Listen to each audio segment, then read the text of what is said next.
In the lush fields of Punjab, where golden wheat swayed in the gentle breeze and the rivers sparkled under the sunlight, lived a young man named Ranjha. Born as Dado Ranjha, he was the youngest son of a wealthy landowner in Takht Hazara. With his charming looks, carefree spirit, and mastery of the flute, Ranjha was admired by many, but his heart remained restless. After a dispute with his brothers over the family's inheritance, Ranjha left his village, seeking peace and a purpose that lay beyond material wealth. In Jang, another part of Punjab, lived Heer Ranjha, the daughter of a powerful and influential chieftain.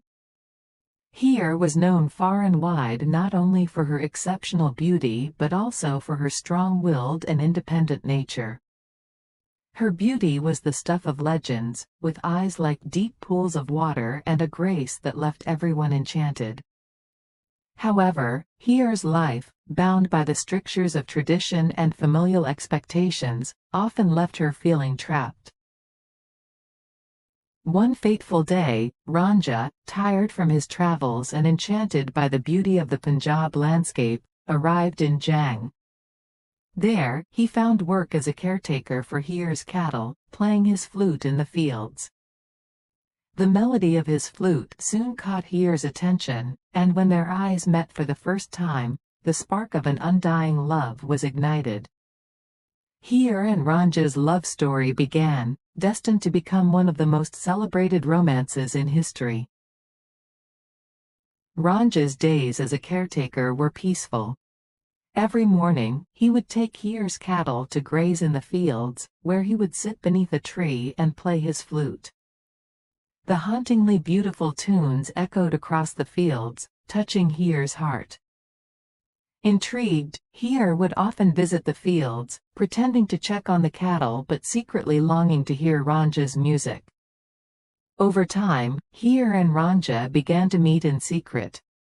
In the shadow of the trees and by the banks of the river Chenab, they exchanged stories, laughter, and dreams.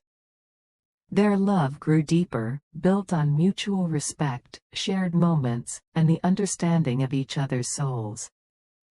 Despite the differences in their social status, they felt a connection that transcended all barriers. Heer, who had never felt understood in her own family, found solace in Ranjha's simplicity and sincerity. Ranjha, who had wandered without purpose, found his reason for living in Heer's love. The two lovers would meet daily, dreaming of a future where they could be together, free from societal constraints. In a world dictated by traditions, caste, and family honor, love like theirs was bound to face challenges. Heer's family soon discovered her growing affection for Ranjha. Outraged at the idea of their daughter, a noble woman, falling in love with a mere servant, they tried to separate the two. Heer's uncle, Kaido, was particularly venomous in his hatred for Ranjha. He viewed Heer's love for Ranjha as a stain on the family's honor and was determined to put an end to it. Despite Heer's pleas and declarations of love, her family refused to accept Ranjha. They saw him as an outsider unworthy of their status, someone whose presence threatened their honor. To break Heer's spirit, her family confined her to the house and kept a close watch on her. They also dismissed Ranjha from his duties, forcing him to leave the village. Heartbroken but determined, Ranjha left Jang, vowing to return and reunite with his beloved Heer. Ranjha wandered through the Punjab region, devastated by his separation from Heer. During his travels, he sought solace in spiritual practices, eventually finding his way to a group of wandering ascetics. Under the guidance of a Sufi saint, Ranjha became a jogi, ascetic, dedicating his life to the pursuit of spiritual enlightenment. However, even in the midst of meditation and devotion, his thoughts never strayed far from Heer. Heer, confined in her family home, resisted all attempts by her parents to marry her off to another suitor.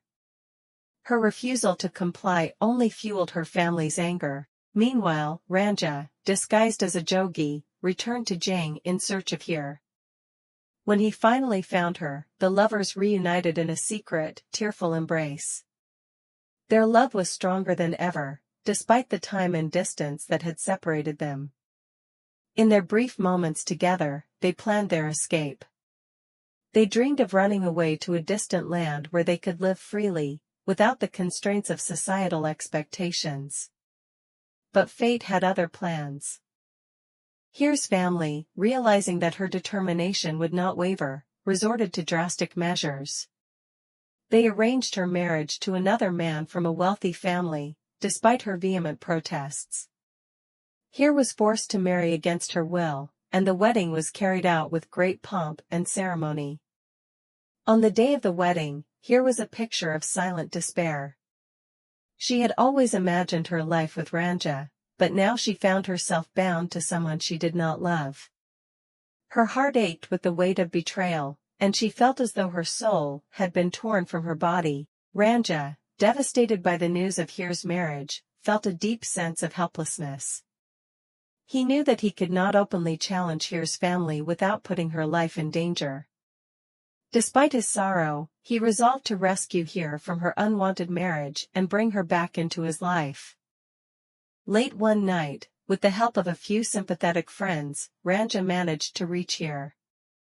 They made a daring escape from her husband's home, fleeing into the darkness, with nothing but their love to guide them.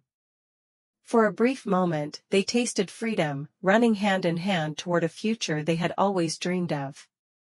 But their happiness was short-lived. Kaido, Heer's treacherous uncle, discovered their escape and set out in pursuit with a group of armed men. Determined to uphold the family's honor, he was prepared to go to any lengths to bring Heer back and punish Ranjha. As Heer and Ranjha neared the safety of a nearby village, they were ambushed. In the chaos that followed, Kaido poisoned Heer's food, and she fell gravely ill. Ranjha, realizing that something was terribly wrong, held Heer in his arms as she took her last breath. Ranjha's grief was unbearable. He had lost the one person who gave his life meaning. With his beloved gone, he felt as though his soul had been ripped from his body. In utter despair, Ranjha refused to leave Heer's side.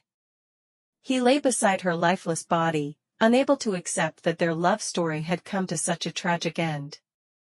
Days passed, and Ranjha, weakened by grief and lack of sustenance, finally succumbed to death. With his last breath, he whispered Heer's name, and in that moment, their souls were united forever. The villagers buried them side by side, and a shrine was later built at the spot where they lay. The tale of Heer Ranjha spread far and wide, becoming a symbol of undying love and the power of the human spirit to resist societal oppression. The story of Heer and Ranjha lives on in the hearts of people even today. Their love, though marked by tragedy, has become a source of inspiration for lovers across generations. The tale reminds us of the timeless nature of love, a force that knows no boundaries and defies even death itself. In the quiet villages of Punjab, songs are still sung about the love of Heer and Ranjha. Their shrine is visited by those seeking blessings for love, and the story continues to be passed down through the generations. The legend of Heer Ranjha stands as a testament to the resilience of love, a force more powerful than societal norms, tradition, and even the finality of death.